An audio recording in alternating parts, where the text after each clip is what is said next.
মন্ত্রী মশাই, সকাল সকাল আপনারা তো মুখ ভারী কেন? আরে আর বলিস না, আগে রাজসভায় অনেকেই ছিল যারা আমার হয়ে কথা বলতো, কিন্তু ইদানিং সবাই কেমন বদলে গেছে। সবাই গোপালের হয়ে, তাই তো? একদমই তাই। আর না বললেও কেউ গোপালের বিরুদ্ধে কথা বলে না।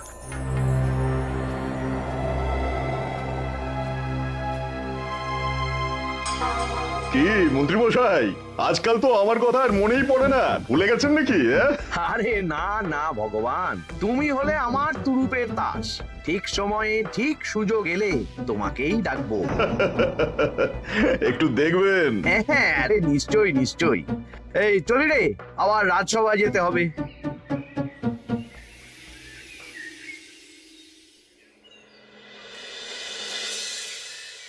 আচ্ছা, তোমরা বলো তো, আমাদের রাজ্যের সার্বিক উন্নতির জন্য সবার আগে কি দরকার? মহারাজ, আমি বলবো। বলো গোপাল। সততা আর শিক্ষা, এই দুটো জিনিস মানুষের মধ্যে থাকলে রাজ্যের উন্নতি কেউ আটকাতে পারবে না মহারাজ। একদম ঠিক বলেছ পণ্ডিত, তুমি তো শিক্ষার কাণ্ডারি। তুমি কি বলতে চাও এই ব্যাপারে? মানে কিভাবে শিক্ষার আরো উন্নতি করা যায়? মহারাজ, আমি তো মনে করি পুঁথিগত শিক্ষাই শুধু শিক্ষা নয়, মানুষের ভেতরে যে পূর্ণতা আছে সেটাকে ফুটিয়ে তোলার নামই হলো শিক্ষা। যেমন? কেউ যদি খেলতে ভালোবাসে সে খেলোয়াড় হবে, গান করতে ভালোবাসলে সে গায়ক বা গায়িকা হবে। আমি প্রত্যেকের মধ্যে লুকিয়ে থাকা এই বিশেষ বিষয়গুলিকে তুলে ধরার জন্য কিছু করতে চাই। তা এটা করার জন্য কি দরকার? প্রথমত অর্থের প্রয়োজন। আমাদের আরো অনেক টুল খুলতে হবে, সেখানে এক একটা জায়গায় এক এক রকমের শিক্ষা প্রদান করা হবে। এটা ভালো প্রস্তাব। আমাদের রাজ্যে গায়ক, নৃত্যশিল্পী, অঙ্কন শিল্পী, খেলোয়াড় সব তৈরি হবে। দেশ বিদেশে রাজ্যের নাম উজ্জ্বল হবে। মহারাজ, একদম এসব উল্টো পাল্টা খরচ করবেন না। কেন কেন? মহারাজ, রাজকোষে প্রথমত বেশি অর্থ নেই, যে কোনো সময় যুদ্ধ লাগতে পারে। তাই আমাদের উচিত প্রথমে এসব না করে কামান, গোলা বারুদ, ঢাল, তরোয়াল এসব কেনা। ঠিকই বলেছ। কদিন ধরেই শুনছিলাম সীমান্তবর্তী এলাকায় ইংরেজ সেনারা নাকি ঘুরঘুর করছিল। পণ্ডিত মশাই, আপনার এই সব পাণ্ডিত্য অন্য জায়গায় ফলাবেন কেমন? এসব করে লাভের লাভ কিচ্ছু নেই। কাউকে যদি ইংরেজরা গুলি করে সে কি গান শোনাবে? হ্যাঁ, মন্ত্রীর কথায় যুক্তি আছে। মহারাজ, আপনি বরং পণ্ডিত মশাইকে কিছুদিনের জন্য ছুটি দিয়ে দিন। পণ্ডিত মশাইয়ের মাথার একটু বিশ্রাম দরকার। হ্যাঁ পণ্ডিত, তুমি বরং দিন 15 জন্য তীর্থে ঘুরে এসো। যথা আজ্ঞা মহারাজ।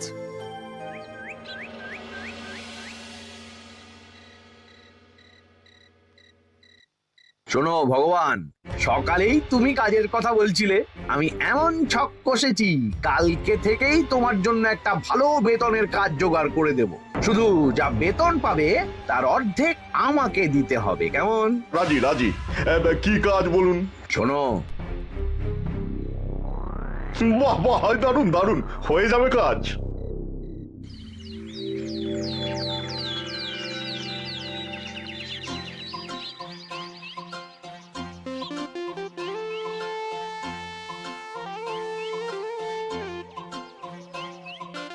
এই সকাল সকাল রাস্তায় ঘুরঘুর করছিস কেন? পড়াশুনো কি শিখেই তুলে দিয়েছিস? পণ্ডিত মশাই তীর্থে গেছেন, এখন আমাদের ছুটি। দুপুর বেলা ভাত, রাতের বেলা রুটি।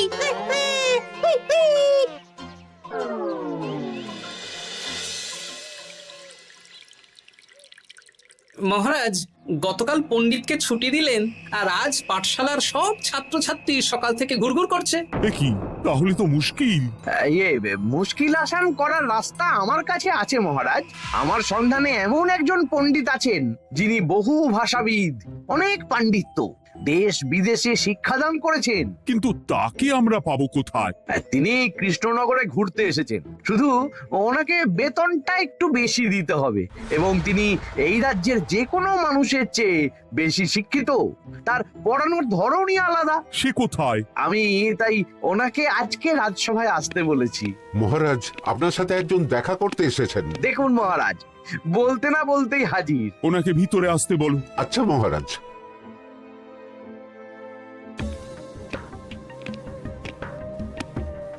প্রণাম কৃষ্ণচন্দ্র, আমাকে আপনার মন্ত্রী ডেকেছেন, তাই এলাম।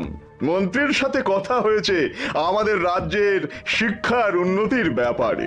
আমাদের মানে আপনি কি এই রাজ্যের?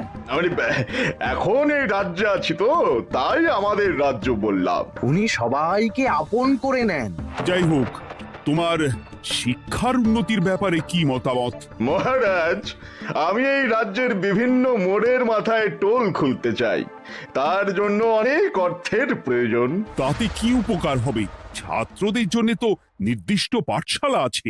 যখন শত্রুরা আক্রমণ করতে আসবে তখন তারা দেখবে রাস্তার মোড়ে মোড়ে টোল, মোড়ে মোড়ে টোল। তারা বুঝতে পারবে এখানে সবাই শিক্ষিত। আর শিক্ষিত লোককে ক্ষমতার অধীনে রাখা কঠিন, যুদ্ধে জিতলেও শাসন করা মুশকিল। কারণ অশিক্ষিতকে বোকা বানানো সহজ, কিন্তু শিক্ষিতকে বোকা বানানো কঠিন। নতুন পণ্ডিত একদম ঠিক কথা বলেছে।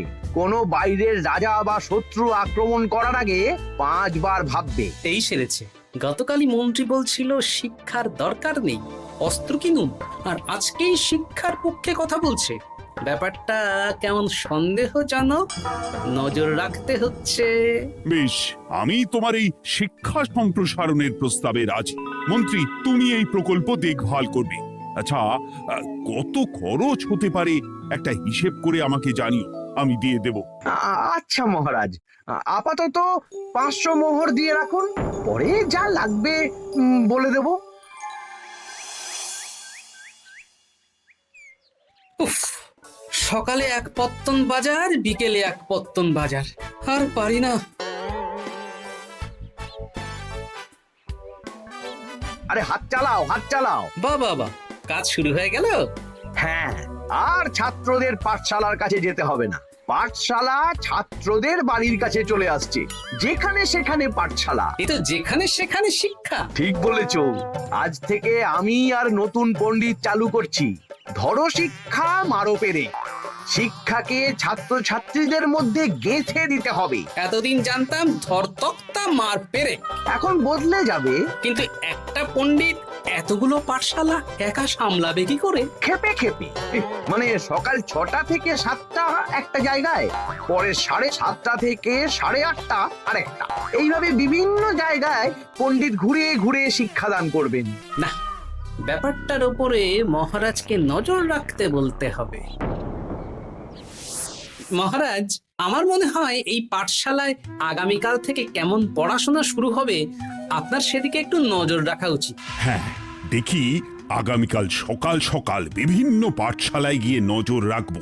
আর হ্যাঁ, আমাকে নতুন পণ্ডিত একটা তালিকা দিয়েছে, কোন পাঠশালায় কখন পড়াবে সেটার তালিকা। আমিও যাব আপনার সাথে।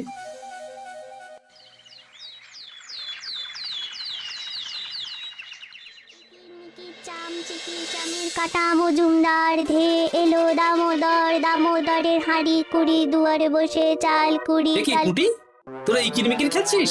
নতুন পণ্ডিত কোথায়? উনি তো এই মাত্র দক্ষিণের পাঠশালায় গেলেন। ন্যাপলা আর গুলটে আজ থেকে ওখানেই গেছে। ওদের দুজনের বাড়ি কাছাকাছি তো, তাই। আচ্ছা চলো তো গোপাল, দক্ষিণেই গিয়ে দেখি।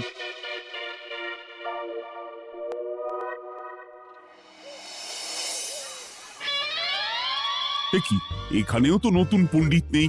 নতুন পণ্ডিত মশাই আমাদের একের নামটা মুখস্থ করতে দিয়ে চলে গেলেন। একের নামটা? এসব কি হচ্ছে? শিক্ষার নামে অর্থের জলাঞ্জলি মহারাজ। না, আজই রাজসভায় এর বিচার হবে। মন্ত্রী, আমি যা দেখলাম তাতে শিক্ষা তো কদিন পরে লাটে উঠবে। আমার এক ভাগ্নি তো আজ পাঠশালায় গিয়ে লুকোচুরি খেলেছে। নামমাত্র পড়াশুনো আর বাকি সময় খেলা, এভাবেই বয়ে গেল বেলা। মন্ত্রী, এই তোমার নতুন পণ্ডিতের দৌড়। মহারাজ, একজনের পক্ষে এতগুলো পাঠশালায় শিক্ষাদান তো সম্ভব নয়।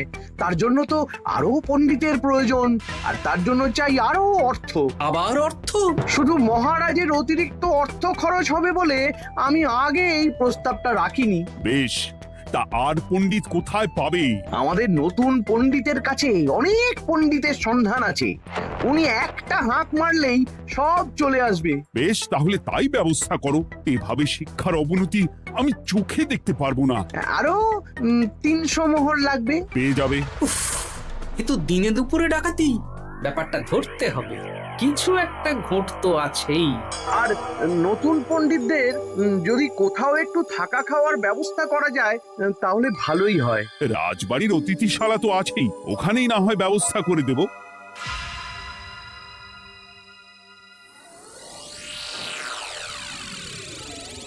শোন বটা ঘটা আর কেলে পচা, তোদের এইবার এই ভগবানের মতন শিক্ষাদান করতে হবে। আরে আমি তো শিক্ষা বানানই জানি না।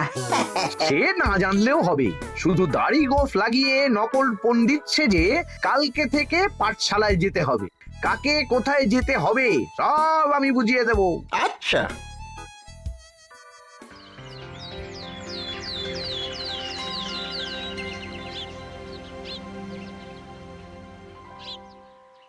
আচ্ছা বল তো, গতকাল তোদের বাড়িতে কি কি রান্না হয়েছিল? ভাত, মসুর ডাল আর লাউ ঘন্ট। লাউ ঘন্টের মধ্যে চিংড়ি ছিল? না, তা আজকে কি রান্না হবে? আজকে সকালে বাবা বাজার থেকে পাকা কাতলা এনেছে। কাতলা মাছের পাতলা করে ঝোল হবে। আর তোর? আমাদের আজ নিরামিষ, এই কবজি ডুবিয়ে সবজি ভাতি খেতে হবে। হ্যাঁ। বেশ।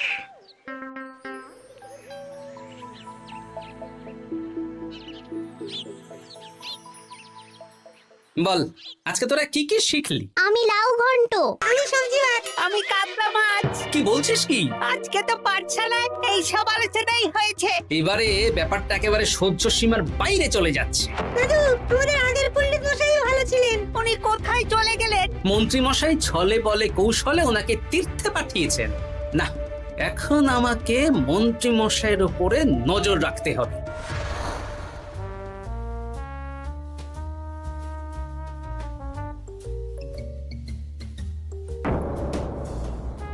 পাঠশালায় পড়ানোর ব্যাপার তো বিকেলেই মিটে গেছে। রাজবাড়ির অতিথিশালায় না গিয়ে নতুন পণ্ডিত মশাইরা এদিকে আবার কোথায় যাচ্ছেন? সাথে মন্ত্রীও আছেন, ব্যাপারটা নজর রাখতে হবে। তাড়াতাড়ি চল। চলুন চলুন। এদিকে তো বটা ঘটার বাড়ি, এদিকে মন্ত্রী মশাই কোথায় যাচ্ছেন?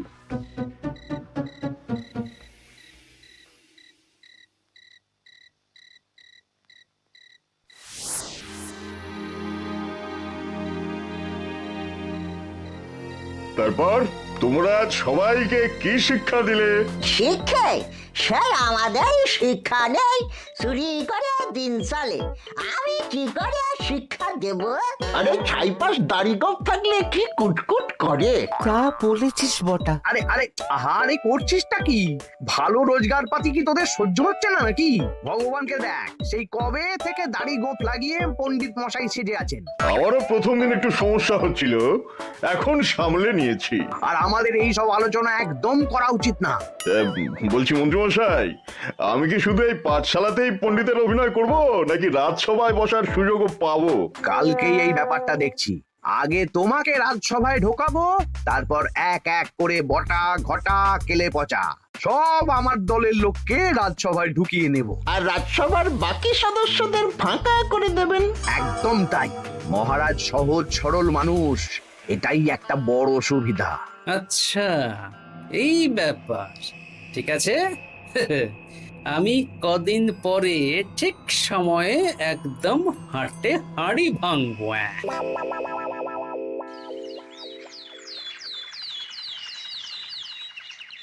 তাহলে মন্ত্রী, আর কোনো সমস্যা নেই তো? না না মহারাজ, এখন আর কোনো সমস্যা নেই। দেখবেন এই ধরশিক্ষা মারপের এক প্রকল্পের নাম চারিদিকে ছড়িয়ে পড়বে। আমার তো মনে হয় একটু পাঠশালাতে বিজ্ঞান নিয়েও আলোচনা করা উচিত। হবে হবে, সব হবে। এখনো সব বাচ্চারা অজ্ঞান হয়ে আছে। আগে শিক্ষায় জ্ঞান ফিরুক, তারপরে না হয় বিজ্ঞান নিয়ে আলোচনা করবে। বিজ্ঞানী তো প্রস্তাবটা খারাপ রাখেনি। তুমি কি বেশি বোঝো? তাহলে তুমিই তো বিজ্ঞান শেখাতে পারো। আমি কবিরাজি শিক্ষা দান করতে পারবো। তোমার কবিরাজি শিখতে কেউ রাজি নয়, চুপ থাকো। আহ, দেখাই যাক না বাচ্চারা কেমন শিক্ষা লাভ করে। মহারাজ, বলছি কি, আমাদের পণ্ডিতের আসনটা তো ফাঁকাই পড়ে আছে। এখন যখন নতুন পণ্ডিত এসেই গেছেন, তাহলে ওই জায়গায় ওই তো বসতে পারে। কিন্তু পণ্ডিত তো তীর্থে গেছে, অবশ্য কদিন পরেই ফিরে আসবে। ও আসুক, তারপর না হয় আলোচনা করে একটা সিদ্ধান্ত নেব। পণ্ডিত মশাই না হয় এসে পুজো পাঠটাই করুক, কিন্তু রাজসভা এরকম ফাঁকা থাকলে কেমন একটা লাগে। বেশ, তাহলে তাই হোক। কালকে থেকে নতুন পণ্ডিত আমাদের পুরনো পণ্ডিতের জায়গায় বসবে। এইভাবে রাজসভা ফাঁকা করে যেতে হবে, তাহলে একদিন সবাই আমার পক্ষেই কথা বলবে, আর শেষে রাজাকেই সরিয়ে দেব।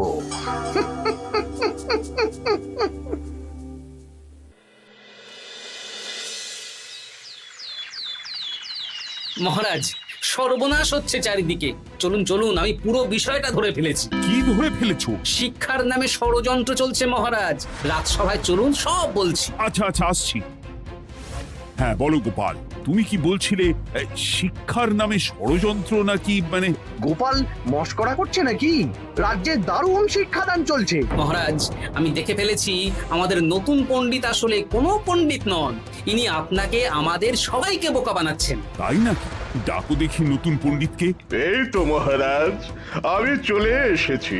এই তো ইনিই বদমাশি করছেন, শিক্ষার্থীদের ভবিষ্যৎ নিয়ে খেলছে। এই বল, আসল কথাটা বল। কি বলবো, এসব ভাড়ামো বন্ধ করো গোপাল। না বললে আমি কিন্তু ধুতি খুলে দেব। এই এই আরে কি হচ্ছেটা কি? এই এই এই এই সরো তো, সরো সরো। ব্রুম, ব্রুম, ব্রুম, কি হলো, কি হলো?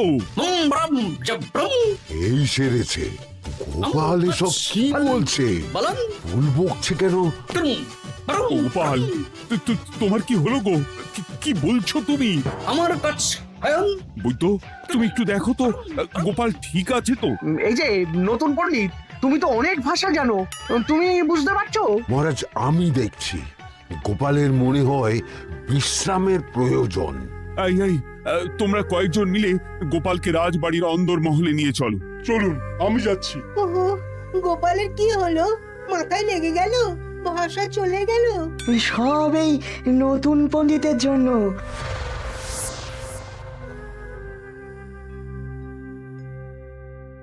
আম ভাল খাচ কাচ হায়ন, আম মাস্টার কাচ।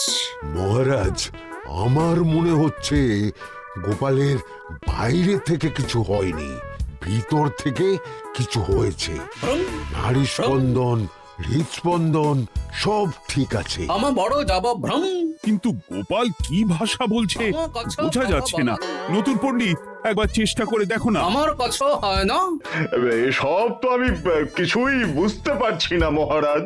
আপনি যে এত দেশ বিদেশে ঘুরেছেন, আপনি বুঝতে পারছেন না? এ আমার এখতিয়ারের বাইরে। তোমার বাকি পণ্ডিতদের নিয়ে আসো তো, যারা পাঠশালায় পড়ায়। আমি বুঝতে পারছি না, বটা ঘটা কেলে পচা কি বুঝবে? আমার বড় যাব ভ্রম। চপ করো ঘট, নল খাব মরব। কিছুই তো বুঝতে পারছি না। রাজসভায় কাউকে না দেখতে পেয়ে এখানে এলাম। ওই তো আমাদের পুরনো পণ্ডিত চলে এসেছে। শুনলাম গোপালের নাকি কি হয়েছে। এই পণ্ডিত, তুমি দেখো তো গোপালের নতুন ভাষা উদ্ধার করতে পারো কিনা। কি গোপাল, তুমি কি ভাষায় কথা বলছো? আমার মতর ভাষ কত বলো। ওই দেখো আবার কি সব বলছে। আমো বছর তো পড়ছো, সবার সাথে মস্করা করছো। তম ঠক ধরছ। হ্যাঁ, এই পণ্ডিত, এটা কি ভাষা? ঘাবড়াবেন না মহারাজ, এটা পাতি বাংলা ভাষা। বাংলা ভাষা? গোপাল শুধু আকার ইকার উকার আর বেশিরভাগ স্বরবর্ণ বাদ দিয়ে কথা বলছে। মানে গোপাল তম কছ কছ বলো। আমার নাম গোপাল ভর। মহারাজ, গোপাল বলল আমার নাম গোপাল ভর। আমার অত বকনা মহারাজ। এর মধ্যে আকার ইকার উকার এসব বসিয়ে দেখুন তো কি হয়। আমার নাম গোপাল ভাঁড়। আমার নাম গোপাল ভাঁড়। অত, আমি অত, বকা বোকা, নই মহারাজ, মহারাজ। আমি অত বোকা নই মহারাজ। এই তো সুন্দর ধরে ফেলেছেন। কি কেমন দিলাম? দেখলে আমাদের রাজ্যে মন্ত্রী ধরে আনা পণ্ডিতের পাণ্ডিত্য। সব এক একটা গাধা। হ্যাঁ এ কি ভগবান, বটা ঘটা কেলে পচা। মহারাজ এখান থেকে কি বুঝতে পারলেন? কি? শিক্ষার বাইরেও অন্যভাবে সমস্যার কি করে সমাধান করা যায়, তাও শুধুমাত্র উপস্থিত বুদ্ধি দিয়ে, যেটা আমাদের রাজপণ্ডিতের আছে। তা তো দেখতেই পাচ্ছি। আর সেই জন্যেই মন্ত্রী ওনাকে সরাতে চেয়েছিলেন, আর কিছুদিনের মধ্যে সব সভাসদদের সরিয়ে দিতেন। আমি সব মতলব শুনেছিলাম, আর এই দিনটার জন্য অপেক্ষা করছিলাম। আজকেই তো পণ্ডিতের তীর্থ থেকে ফিরে আসার কথা। তাই আজকে এই ছোট্ট নাটকটি করলাম। এবার মন্ত্রী আর এই 4 জন নকল পণ্ডিতকে আচ্ছা করে কারাগারে গিয়ে ধোলাই দাও। ধোলাই হলো ওনাদের জন্য উপযুক্ত এবং উচিত শিক্ষা।